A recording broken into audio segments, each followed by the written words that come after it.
All right, well, welcome to Gun Control and the Constitution. This is number 5 in the series, the In the Constitution lecture series that I do. And some of you might be bugged by the title. You should be Gun Control in the Constitution. There's no such thing as gun control in the Constitution. What we'll try to do is talk about a lot of the principles and concepts that are in the Constitution to help us realize that gun control is anti-freedom. And it's not part of the Constitution at all whatsoever.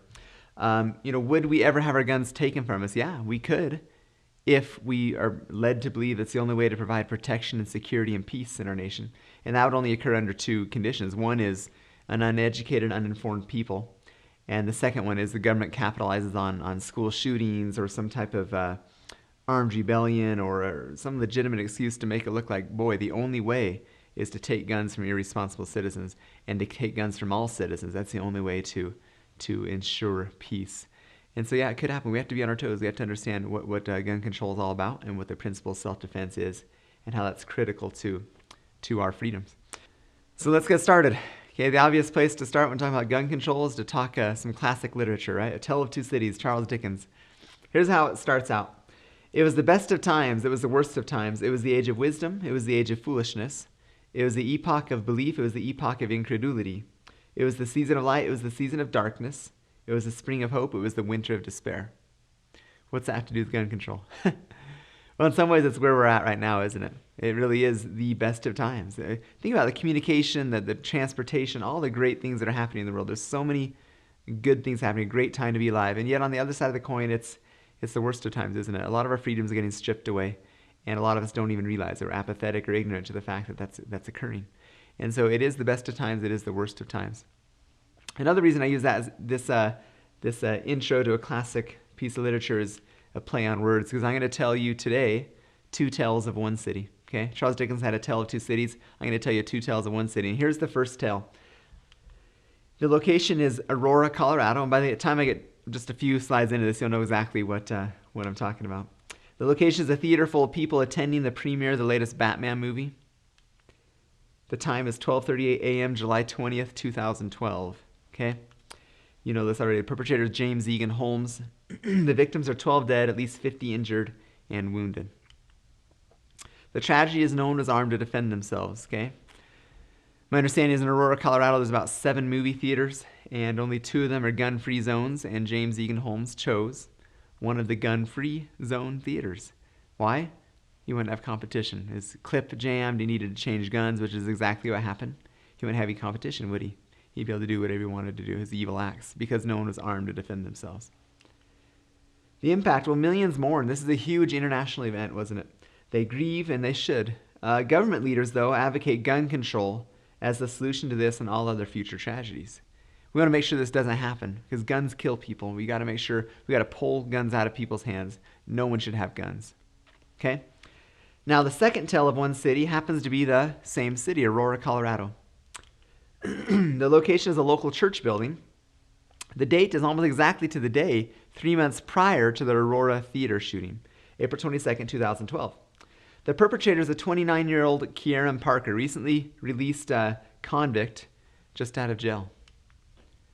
The victim is one congregant and the shooter himself, who was killed by a congregant carrying a gun. So Mr. Parker went in and shot someone and was immediately shot by someone else who had a gun. The tragedy is 2 human lives, okay? One innocent, right? The shooter wasn't an innocent human life, but it was a human life that was lost, which is a tragedy. Now the impact, well, because the perpetrator was able to claim only one life before being killed himself by someone carrying a gun and acting in self-defense, it garnered relatively little publicity. I go around the state doing this presentation. I've done this presentation probably 30 times. So I probably visited with, maybe 600-700 people. And I could probably count on one hand, 2 hands, the number of people who had heard about this tragedy in Aurora, Colorado, relative to the church, relative to the shooting at the church there. Now, why is that? How many here have heard about the shooting in the Aurora theater? Everyone. You had to be asleep not to hear that. Why is it that so few of us know about the Aurora shooting at the church just 3 months prior? Well, the obvious answer doesn't fit the story, does it? The story that the media tries to promulgate and say is that guns kill people. The second tale of one city doesn't teach that. It teaches that guns save lives.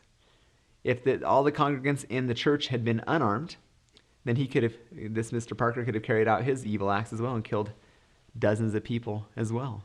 But he couldn't because people are armed and guns saved lives. That doesn't fit with the storyline. He who has the gun has the control. Okay, that's kind of one of my favorite little idioms about gun control. He who has the gun has the control. Mao Zedong knew this. Who knows who Mao Zedong is? Mao Zedong went down in history, infamously killing at least 50 to 60 million of his own people. Okay, murdering them. And here's what he said. Political power grows out of the barrel of a gun. Is that true? It is. Political power grows out of the barrel of a gun. So the question then becomes, if that political power goes out of the barrel of a gun, who's holding the gun? If the citizens are holding it, then there's political power with the citizenry. If they can't hold their own guns, only government holds the guns, then there's oppression, isn't there? There's tyranny. Because political power grows out of the barrel of a gun.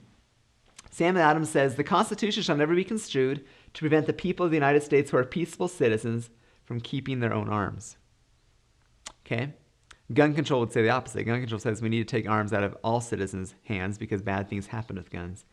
Samuel Adams says, no, the peaceful citizens need those guns to defend themselves, right? These stories that we've heard, and just the simple concept of self-defense holds that to be true. Sam Adams says, the Constitution shall not be construed. And we'd say, well, unfortunately, Samuel Adams, if you came today and saw, you'd see it very much is being construed. Okay? So if we're going to talk about the Constitution and talk about gun control, where are we going to start? The obvious place is the Second Amendment, right? So let's start with the Second Amendment. A well-regulated militia being necessary to the security of a free state, the right of the people to keep and bear arms shall not be infringed. It's our Second Amendment right, correct? No, it's not. And it may sound like semantics, but it's not our Second Amendment right. It's our God-given right to defend ourselves. And the Second Amendment is written to prohibit government from infringing on our God-given right to self-defense. It's important to understand that because if it was given to us in the Second Amendment, it was given to us by government, then government can take it away. But God gave it to us, and he doesn't take that away. He grants us the right to defend ourselves. Okay, let's break this down a little bit. Second Amendment says the militia is necessary to the security of a free state. Well, the term militia was written into the Constitution just like any other term was written into the Constitution, right? States, Congress. Do we have states today? Do we have Congress today? Sure, we still do. Do we have a militia today? No. Now, words have meaning. The reason they're put into the Constitution is because they have meaning and value. And if we just say, well, militia, oh yeah, well, no, that's just, don't worry about it. That's just something else. That's just the National Guard. I hear that a lot. We'll talk about that a little later. Then we lose the value of what that thing is. Let's talk a little bit more about the term militia. George Mason, who was a founding father, not a very famous one, but a great one, said, I asked, sir, what is the militia? Then he answers his own question. He said, well, it's the whole people. To disarm the people is the best and most effectual way to enslave them. So who's the militia?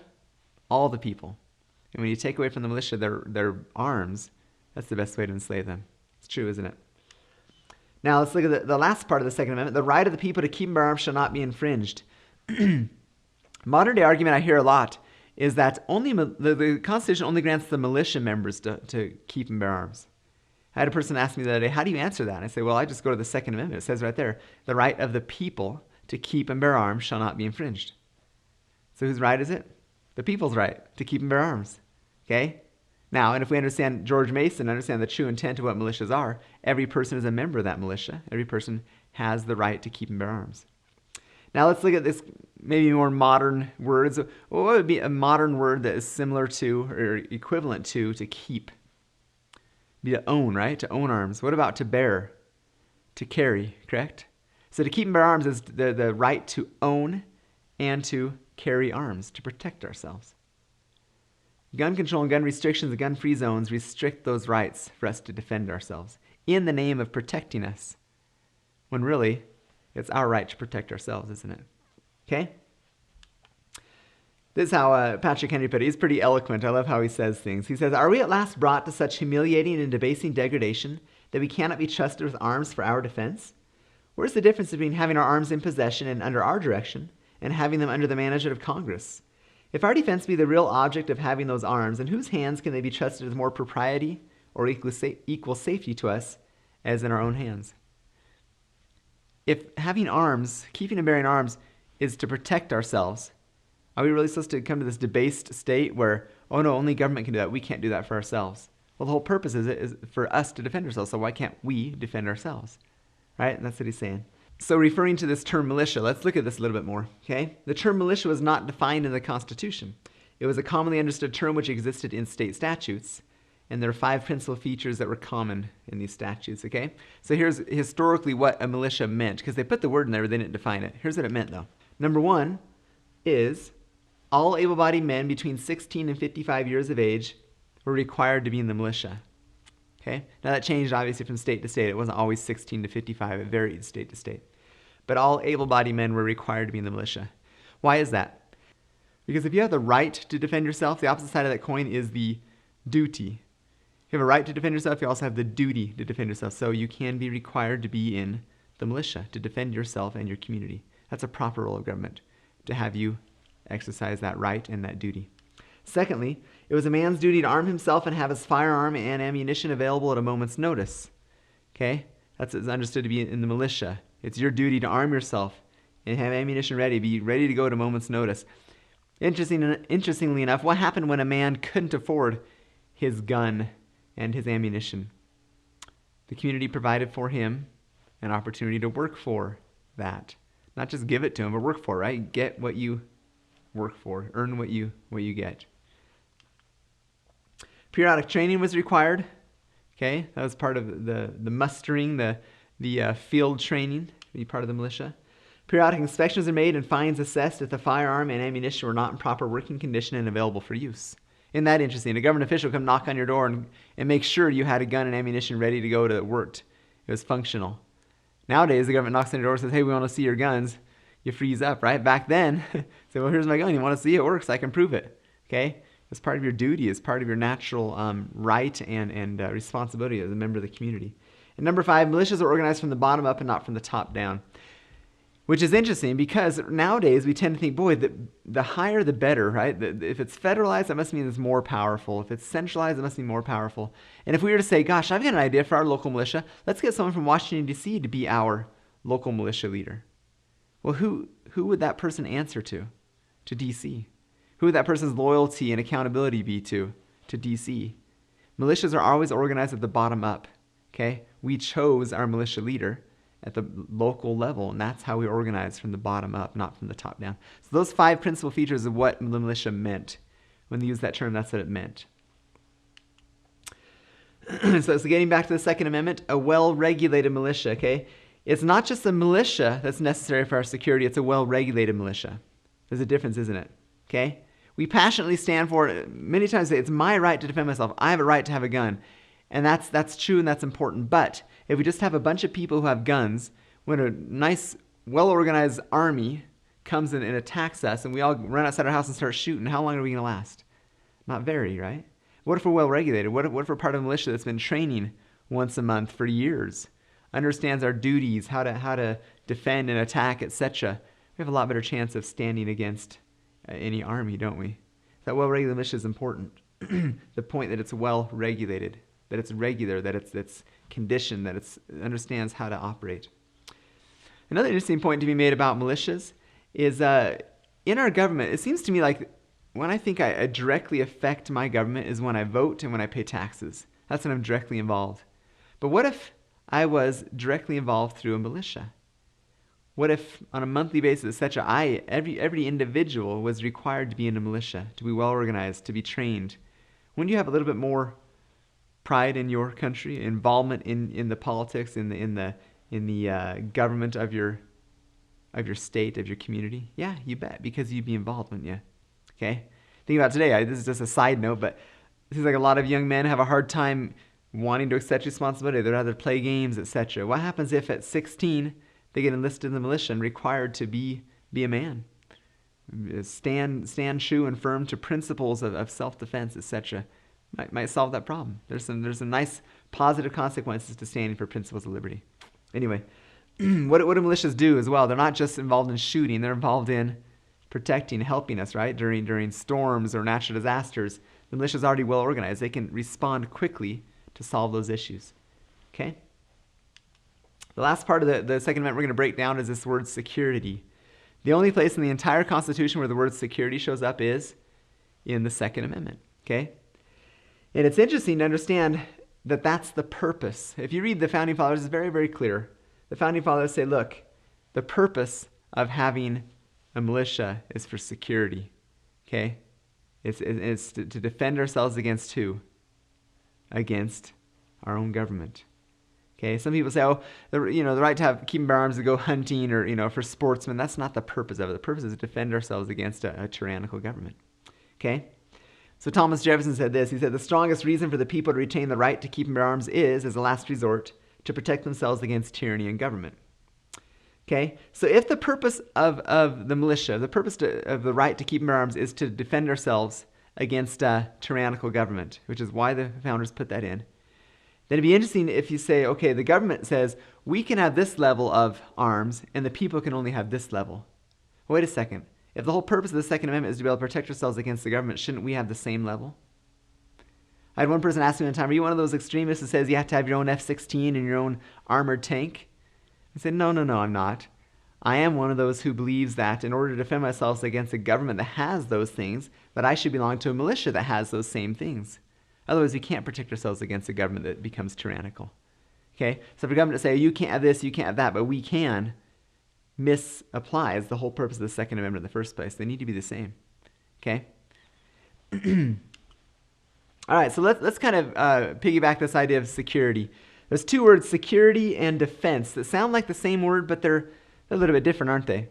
What if I were to further distinguish the terms by saying security is a proactive measure? You hire a security guard before someone breaks in, right? Not afterwards. And defense would be more of a reactive measure. You're reacting to an offensive act. Okay? Security is in anticipation of an offensive act, and defense is in reaction to an offensive act. Also, security is a standing force. Defense is a raised force. The Constitution calls for a standing security force. What is that? It's the militia.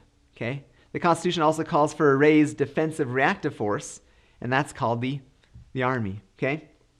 Article 1, Section 8, Clause 12 says this, Congress shall have power to raise and support armies, but no appropriation of money to that use shall be for a longer term than 2 years. Okay? So Congress can call armies up, raise them up for defensive purposes. And how long can Congress appropriate money for that purpose? For 2 years. What happens every 2 years? Is that just kind of a random, every 2 years, well, that sounds like the right time. No, every 2 years, the people get to choose their new representatives.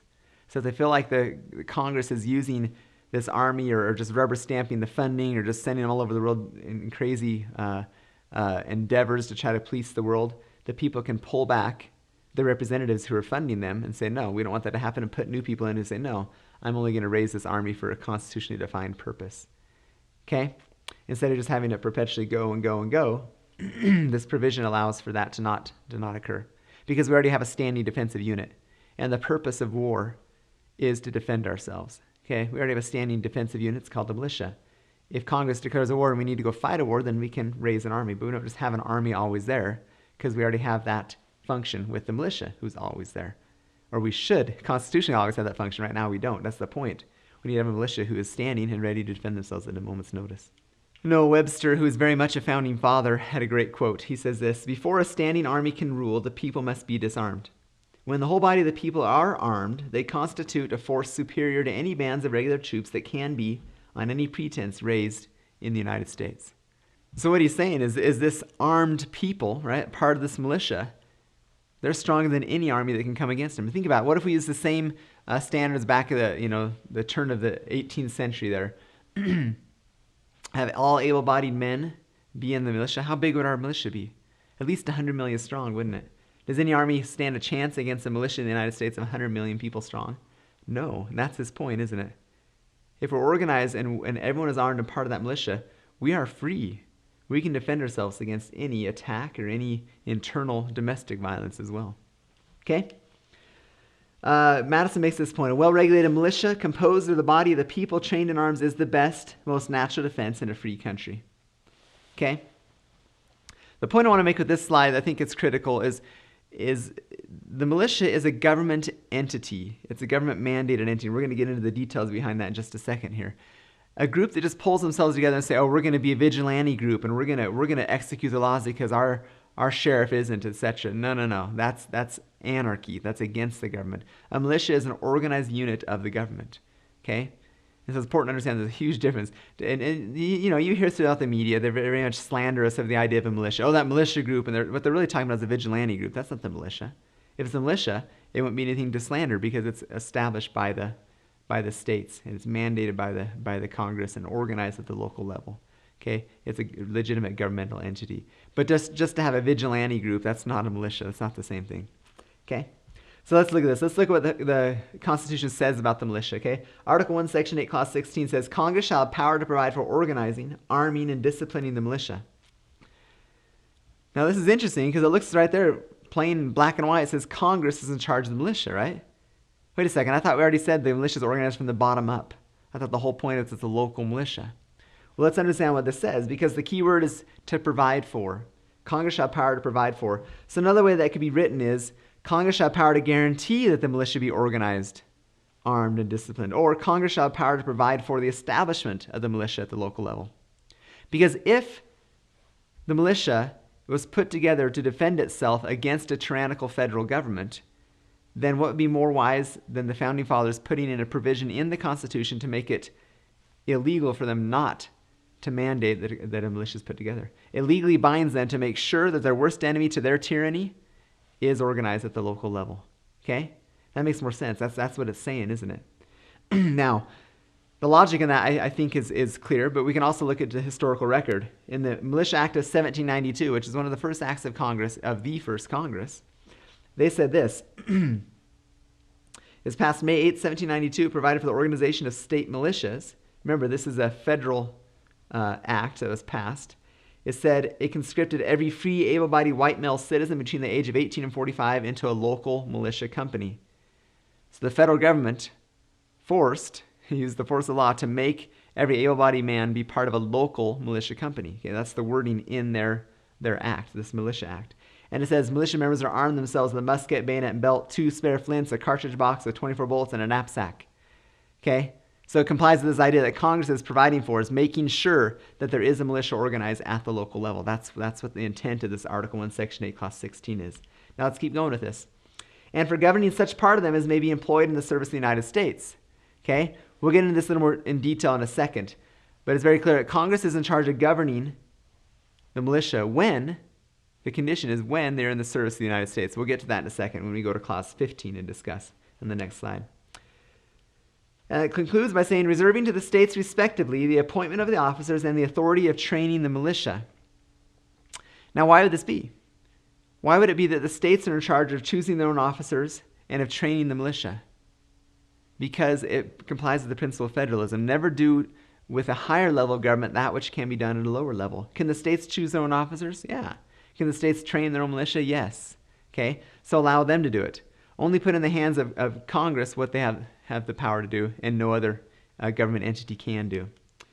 Lastly, according to the discipline prescribed by Congress. Now this little pesky Congress gets in there again and says, wait a second. Congress is setting the discipline, setting the standards that the militia needs to follow? Yes. Why is that? Well, because if Wyoming chooses to have a well-organized, regulated, armed, and disciplined militia, but let's say Utah and Montana and South Dakota and Colorado, they say, we're not going to. Would that affect our national security? You bet. It would affect our national security. And can we as a sovereign state tell the sovereign state of South Dakota, you will implement a well-regulated militia? Can we tell them to do that? No, we as Wyoming can't tell them, another sovereign state, what they shall do, okay? And it is under Congress's purview. They are in charge of the national defense. And so it is their right and duty to make sure the states have well-regulated militias. Okay? So I don't know. The way I look at Article 1, Section 8, Clause 16, I kind of marvel. It looks like it's one long sentence. But look at the beauty, all the principles of freedom that the founders are captured in this one sentence. Okay? Militias need to be congressionally mandated, state authorized, and locally organized. Think of all the powerful concepts there. The federalism, the checks and balances, the proper role of government at the lowest level possible. It's a beautiful document. This one clause itself to me stands out as a very good clause. Let's go to the clause before, Clause 15. And it says this: Congress shall have power to provide for calling forth the militia. Now, the militia is an entity of the state, right? The state authorized. So if Congress, which is a federal government, wants to call forth the militia, who do they call them forth from? From the state. And who's the chief executive of the state? The governor. So Congress can ask the governor, can we use your militia? And the governor has two options. His first option is to say yes, and his second option is to say no, which he has historically in the past. Governors have said no. They're busy in my state, or no, I'm not going to let you use them to tyrannize another neighboring state. Okay? Governors are in charge of their militias. Go on to say, to execute the laws of the Union, suppress insurrections, and repel invasions. So there's clearly three reasons for which Congress can ask the governor to use their militia. It's to do these three things: execute the laws of the Union, suppress insurrections, and repel invasions. Now those things, do those sound like external foreign duties, or do they sound like internal domestic duties? What about executing the laws of the Union? That's internal, that's domestic, right? What about suppressing insurrections? Well, that's what an insurrection is. It's an internal uprising. And this last one, repelling invasions. A lot of times people get confused about this and say, oh, well, that's external. No, repelling an invasion means you're already in your country and someone's invading your country. That's an internal domestic affair as well. So the militia can only be used for one of these three purposes, okay? And Congress can call them forth, asking the governor for their permission, and then can only use them once they do have them for one of these three purposes, not just for whatever they want them to be used for, okay? Now, the point to be made, I believe, is with these militias, and nowadays the modern-day militia, they say, is the National Guard. We'll get to that in a few slides. If we're sending our militia, or National Guard, out to fight external foreign battles, is that using the militia for what it's intended for? No, that's in violation of Article 1, Section 8, Clause 15. It says there's only three internal duties, okay? The militia is also talked about in Article 2, Section 2, Clause 1, which refers to the executive branch and talks about the commander-in-chief, the president. It says this: the president shall be the commander-in-chief of the militia of the several states. Now, from what we know, there's going to be a condition here, isn't there? He is the commander-in-chief of the militia of the several states when what? When they're actually called into the actual service of the United States. And who calls them into the actual service? Congress. Who allows that? The governor. And for what purpose? One of those three internal domestic purposes. See, that's pretty clear. When you read the actual words of the Constitution, you say, oh, it is clear. This idea about the militia is lined out very clearly, when it's supposed to be used and for what purpose and by whom, etc., etc. Okay? Now, I like this. This should be a bumper sticker. Thomas Jefferson says, when the people fear the government, there is tyranny. When the government fears the people, there is liberty. These principles, these concepts that are put into our Constitution are put there in order to preserve liberty. Okay? And when people are in charge, well-armed, well-informed, understand, then guess what? The government fears them, okay? And if the people are, oh no, it's all right, we don't have to defend ourselves, the government defends us, and they don't understand that the purpose of the militia is to defend themselves against the government, then the government doesn't fear them. The government tyrannizes them, controls them, okay? Let's make this clear hopefully with this slide. I think this is an important slide to understand. A lot of people, like I said, will say the militia and the National Guard are the same thing. Okay, we're going to ask some questions and see if they are the same thing. First of all, the first question is, the militia is made up of who? All able-bodied adult males. National Guard is made up of who? The few who enlist. Militia is organized from the bottom up, whereas the National Guard is organized from the top down. The militia arms are provided by who? By the people themselves, right? In the National Guard, the arms are provided by the government. In the militia, arms are stored at each person's home. In the National Guard, arms are stored in the armory by the government. In the militia, are they deployed abroad? According to Article 1, Section 8, Clause 15, no. What about the National Guard? Are they deployed abroad? You bet. All the time. The militia, is it found in the Constitution? Yes. Is the National Guard found in the Constitution? No. The National Guard was first brought to pass in 1903. Okay? That's the first time the National Guard was organized. Does the militia exist today? No. And does the National Guard exist today? Yes. Okay? It's important to understand that 1903 act that I was talking about that organized the militia, what it did is it said, we have an organized militia and we'll call it the National Guard. We're going to have an unorganized militia called just the people. They can have guns if they want to. But is that what the Second Amendment calls for? It calls for a well-regulated militia, not for organized, which is the National Guard and only has some people, and the unorganized, which is everybody, but they're not well regulated. That's not what it calls for. It violates the Second Amendment. Okay, so let's look at this chart and look at it for a second and say, look, if the militia really is the true enemy to the federal government tyrannizing their own people, then wouldn't it be in every best interest of the federal government to convince us that the National Guard is the militia? Because the National Guard is responsive to who and organized by who and armed by who? By the very government that they're supposed to be defending us against. And if we can look back or we can just sit back and say, oh man, we're fine. The government's protecting us from our government. That doesn't make sense, does it? That's why the militia is every able-bodied adult defending themselves against their government.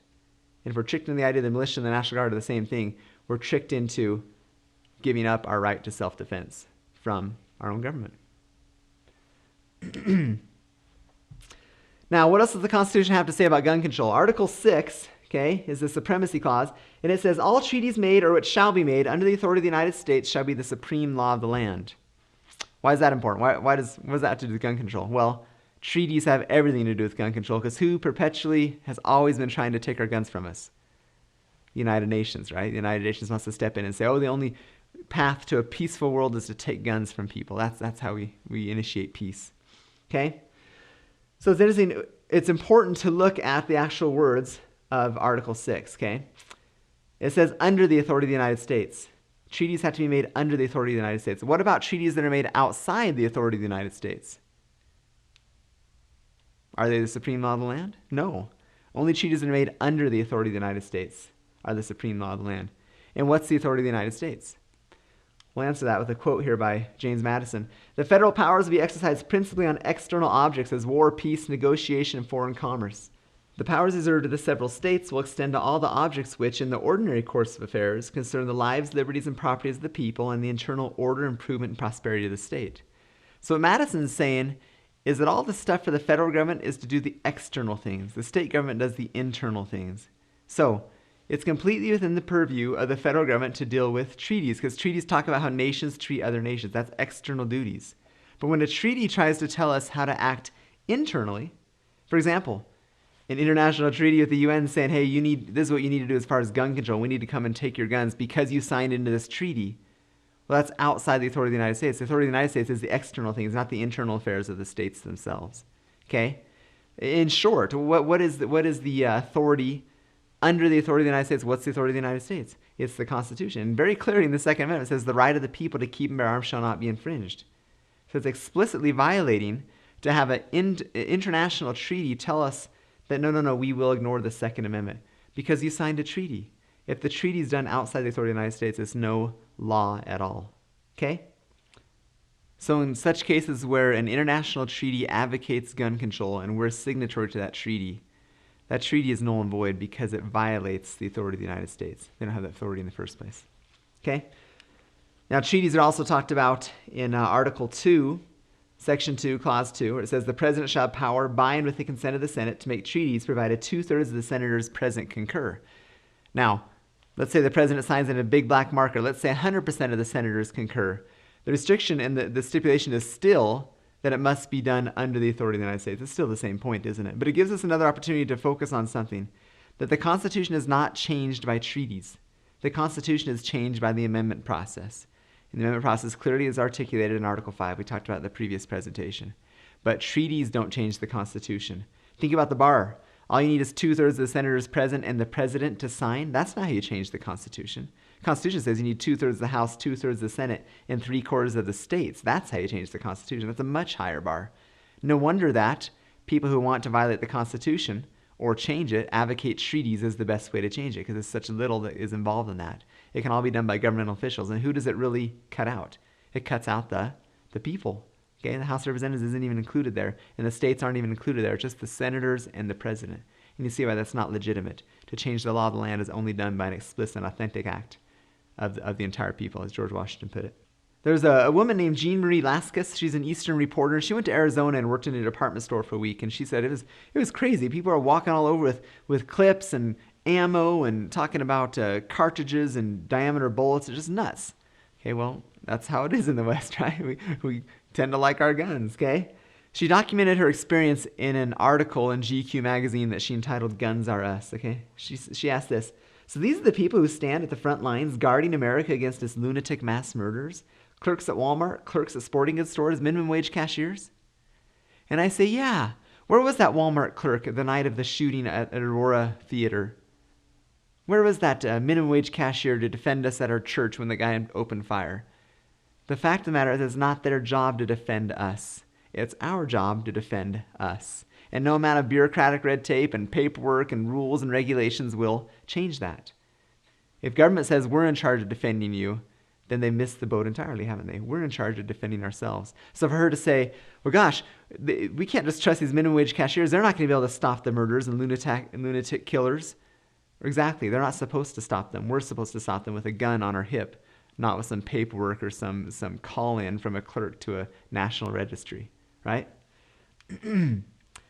Washington says this, firearms stand next in importance to the Constitution itself. They are the American people's liberty teeth and keystone under independence. The very atmosphere of firearms anywhere restrains evil interference. They deserve a place of honor with all that's good. That's our president, right? A president saying such a wild and crazy idea that guns are good. Jefferson says this. Now, there's a little bit of a controversy whether he said this or someone else was saying this, but nonetheless, it's a great quote. Laws that forbid the carrying of arms disarm only those who are neither inclined nor determined to commit crimes. So if you're to take one lesson from this presentation, please take home this idea. Gun control laws only work on those who obey the law. Right? Someone who's going to go into a school and start killing doesn't see the sign on the outside fence and say it's a gun-free zone and go, oh, whoops, never mind. I can't do that here. No, gun control laws only work on those who want to disrespect the law and break the law. Those who want to obey the law, if they're forced to give up their guns, do you think the lunatic mass murderers, the gangsters, the mafia, they're going to be giving up their guns? No, they're the ones who retain their guns because they want to do evil with them. Gun control laws only work on those who obey the law. Thomas Paine said this, the supposed quietude of a good man allures the ruffian, attracts the ruffian. While on the other hand, arms, like laws, discourage and keep the invader and plunderer in awe and preserve order in the world. Why? Because they may have a gun. I'm not going to go attack them. The same balance to be preserved were all the world destitute of arms, for all would be alike. But since some will not, others dare not lay them aside. Horrid mischief would ensue were the law-abiding deprived of the use of them. Okay? There's something about the fact that someone might have a gun on them that deters the ruffian from stealing or attacking or whatever because they don't know. And you have this equality because you have the ability to defend yourself against someone who has a gun. Those who hammer their guns into plowshares will plow for those who do not. Kind of a funny statement. Okay, so the Jews for the Preservation of Firearm Ownership, a really good gun rights group, wrote a book called Lethal Laws in 1994, and it said this, the downside of gun control is genocide. There have been at least 7 major genocides in the 20th century involving 50 to 60 million victims, using conservative estimates. And that is conservative. Some people say in China alone they killed 60 million people. In every case, a gun control law was enforced before the genocide began. Okay?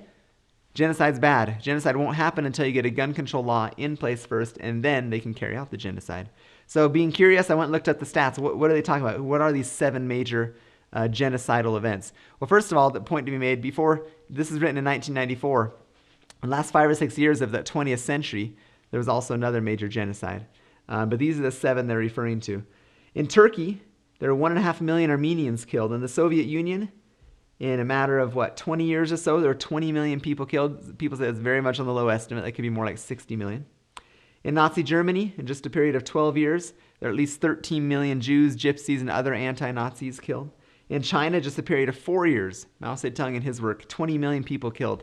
Once again, most people say it's more like 50 or 60 million. Guatemala, in 20 years, they killed 100,000 Mayans. In Uganda, 300,000 Christians. In Cambodia, 1 million educated people. Now, when you think of Cambodia, who's the dictator, the potentate you think of? You think of Pol Pot, don't you? Okay, but Pol Pot didn't have any of these 1 million ascribed to him. What happened is Pol Pot killed a bunch of people in Cambodia, and then the Khmer Rouge, a communist regime, came in and said, look, we know Pol Pot's been bad to you. Give us your guns, we'll protect you. And what did they do? They killed 1 million more of the most educated citizens. Why the most educated? Because they understood the rights. They're the most dangerous to the regime. Okay, that was then. There was in other places. It doesn't happen here in America, right? Well, let's look a little bit here. In 1961, under JFK, the State Department issued a booklet called Freedom from War. Look at the title on this. It says, The United States Program for General and Complete Disarmament in a Peaceful World. Complete disarmament. That's what we need for a peaceful world, huh? Okay?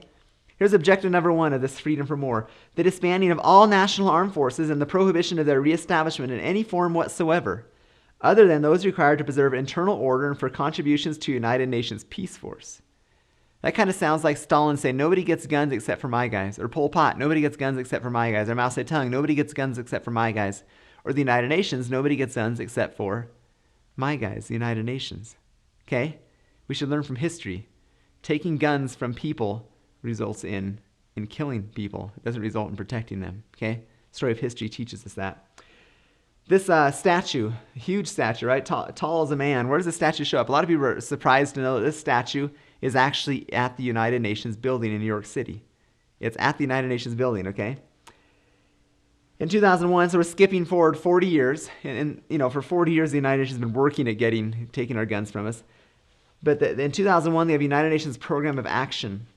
And quote, this is what it says in part of this program, to develop and implement where possible effective disarmament, demobilization, and reintegration programs, including the effective collection, control, storage, and destruction of small arms and light weapons. Okay?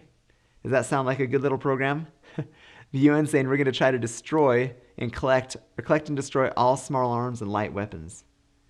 That sound like a freedom-loving measure, helping us to defend ourselves? Okay?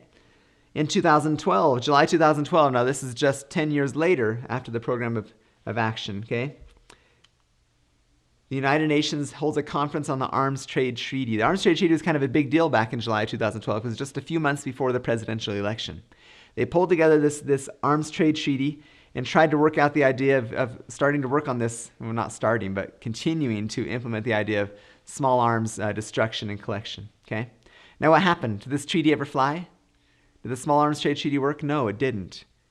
Because there were quite a few senators that said, we're not going to put up with this. And they sent a letter to President Obama. What did President Obama do? He sent his delegates to the UN to vote against the UN Arms Trade Treaty. Now, why would the UN, who was for taking our guns, why would they propose to have an arms trade treaty right before the election when they knew the president's hands would be tied and he'd have to vote against it? You have to put on your cynical hats here, right? But because it gave him cover. It gave President Obama the opportunity to say, look, I'm against gun control. I can prove it. The proof's in the pudding. I have my UN delegates vote against this. Okay? Now, is that just cynicism or is that reality? Well, we'll look at what happens here and you tell me. Just a month later, August 27th to September 7th of 2012, there's another conference. Okay, this is the title of the conference. I'll read it. The Second United Nations Conference to review progress made in the implementation of the Program of Action to prevent, combat, and eradicate the illicit trade in small arms and light weapons in all its aspects. That's the title. Okay? Don't get lost in the title. Here's what it's saying. They're going to review progress made in their Program of Action. Remember the Program of Action in 2001?